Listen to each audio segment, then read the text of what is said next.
જ્યારે 2015માં જેમ કે તમે વાત કરીને કે આપણે ઇન્ટરનેશનલ યોગા ડેની શરૂઆત થઈ, ત્યારે જ મારી પહેલી ઇન્ટરનેશનલ સ્પર્ધા હું ચાઇના ખાતે રમવા જઈ રહી હતી.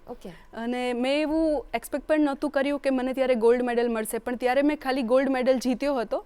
અને ત્યાં મારું એવું સપનું બની ચૂક્યું હતું કે હવે હું મિસ વર્લ્ડ યોગિની માટેનો પ્રયત્ન કરીશ, મારે એ બનવું છે. પછી 2 વર્ષ પછી જ્યારે મેં મલેશિયામાં કોમ્પિટિશન રમી હતી, ત્યારે મારો ગોલ્ડ મેડલ આવ્યો હતો. અને મિસ વર્લ્ડ યોગિનીની કોમ્પિટિશન આપણે રમવી હોય તો એના માટે દરેક એજ ગ્રુપમાં જે પહેલો નંબર આવ્યા હોય એના વચ્ચે આ સ્પર્ધા થતી હોય છે.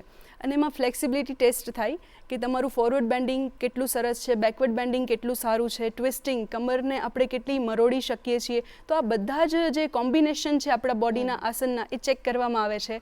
અને એના આધારે એમાં 10 વર્ષનું બાળક પણ હોય છે અને એજમાં જે સૌથી મોટા હોય છે, સિનિયર સિટીઝન પણ એમાં એક સાથે જ બધા પાર્ટ લેતા હોય છે. અને એમાંથી 1 થી 3 બને છે champion of the champion, first runner-up અને સેકન્ડ રનરઅપ. એ લોકોને આ ટાઇટલ મળતું હોય છે.